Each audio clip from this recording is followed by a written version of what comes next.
ഹാക്കിമും Ibnu മാജയും report ചെയ്ത ഹദീസിൽ നമുക്ക് കാണാൻ സാധിക്കും. അതുകൊണ്ട് ജുമഅയെ സംബന്ധിച്ച് അതിൻ്റെ ഗൗരവത്തെ സംബന്ധിച്ച് മുസ്ലിമീങ്ങൾ നല്ല ബോധമുള്ളവരാകണം.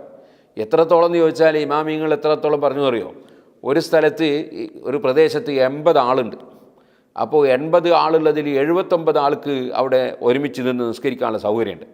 ഒരു വ്യക്തിക്ക് പങ്കെടുക്കാൻ കഴിയില്ല, സൗകര്യമില്ല. എന്നാൽ അവിടുത്തെ ആൾക്കാർ എന്ത് വേണമെന്നാണ് പറഞ്ഞത്, അവർ ജുമഅ ഡിവൈഡ് ചെയ്യണമെന്നാണ്. 40 ആൾ ഇവിടുന്ന് നിസ്കരിക്കുക, 40 ആൾ വേറൊരു സ്ഥലത്ത് നിസ്കരിക്കുക. എന്നിട്ട് ഈ ഒരാൾക്കും കൂടി ജുമഅ കിട്ടാൻ വേണ്ടിയുള്ള ചാൻസ് ഉണ്ടാക്കണം. അപ്പോൾ 80 ആളുള്ള ഒരു സ്ഥലത്ത് ഒരാൾക്ക് ജുമഅ കിട്ടൂല, ജുമഅ നിൽക്കാനുള്ള സൗകര്യമില്ല, ഒന്നിച്ച് നിൽക്കാൻ 79 ആൾക്ക് മാത്രമേ സൗകര്യമുള്ളൂ എന്ന് വന്നാൽ അവർ ജുമഅ ഡിവൈഡ് ചെയ്തിട്ട് 40 ആൾ ഒരു സ്ഥലത്തും 40 ഒരാൾ സ്ഥലത്തും ആക്കിയിട്ട് ഈ ഒരാൾക്ക് ജുമഅ കിട്ടാൻ വേണ്ടിയുള്ള ശ്രമം നടത്തണം എന്ന് ഇമാമിങ്ങൾ രേഖപ്പെടുത്തിയിട്ടുണ്ട്. അത്രത്തോളം ഗൗരവമുണ്ട് ജുമഅൻ്റെ കാര്യം. അപ്പോൾ ഒരു പള്ളിയിൽ 40 ആൾ മാത്രമേ നിൽക്കാൻ പറ്റുന്നുള്ളൂ, അല്ലെങ്കിൽ 100 ആൾ മാത്രമേ നിൽക്കാൻ പറ്റുന്നുള്ളൂ, അങ്ങനെ അനുവദിക്കപ്പെടുന്നുള്ളൂ എങ്കിൽ അവിടെ തന്നെ വേറൊരു സ്ഥലത്ത് ജുമഅ തുടങ്ങിയിട്ട് മറ്റുള്ള എല്ലാവർക്കും ജുമഅയിൽ പങ്കെടുക്കാനുള്ള സംവിധാനം ഉണ്ടാക്കണം. നിയമം ലംഘിക്കണ്ട. അതേ സമയത്ത് നിയമം ലംഘിക്കാതെ തന്നെ ജുമഅക്ക് പങ്കെടുക്കാൻ പറ്റുന്ന ആളുകൾ ജുമഅക്ക് വരാതിരിക്കുന്നത് വളരെ വലിയ അബദ്ധമാണ്.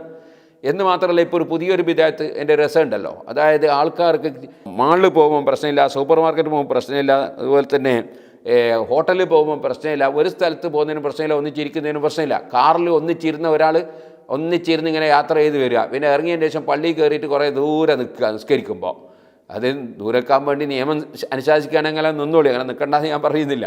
അതേ സമയത്ത് ഞാൻ പറയുന്ന കാര്യത്തിൽ ഒരു ഒരു ഒരു ഒരു ബുദ്ധിപരമായിട്ട് ഒരു ബോധം നമുക്ക് ഉണ്ടാകണ്ടേ. നമുക്ക് എല്ലാ സ്ഥലത്തും പോകുന്നതിന് ഒരു കുഴപ്പമില്ല, പള്ളിയിൽ മാത്രം പോകുമ്പോൾ അവിടെ രോഗം വരും, അങ്ങനെ ഒരു ചിന്ത ഉണ്ടാകാൻ പാടില്ല. എല്ലാ സ്ഥലത്തെ പോലെ തന്നെയല്ലേ പള്ളിയിലും രോഗത്തിന് കാരണം ഉണ്ടാവുള്ളൂ. അപ്പോൾ പ്രോട്ടോക്കോളൊന്നും ലംഘിക്കണമെന്ന് ഞാൻ പറഞ്ഞതിന് അർത്ഥമില്ല. അത് ലംഘിക്കാത്ത വിധത്തിൽ തന്നെ ജുമഅയിൽ എല്ലാവരും പങ്കെടുക്കാൻ വേണ്ടി ശ്രമിക്കണം.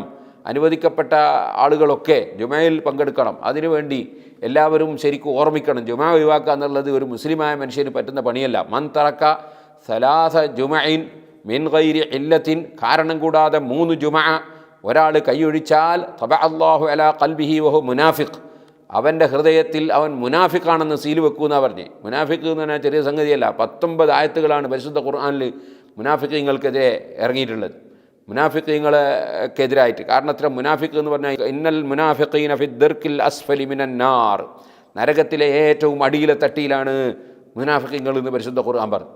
അപ്പോൾ മുനാഫിഖായി പോവുക എന്ന് പറഞ്ഞാൽ വലിയ സംഗതിയാണ്. കപടവിശ്വാസിയായി പോവുക, കപടവിശ്വാസിയായിട്ട് സീൽ വെച്ച് പോവുക എന്ന് പറഞ്ഞാൽ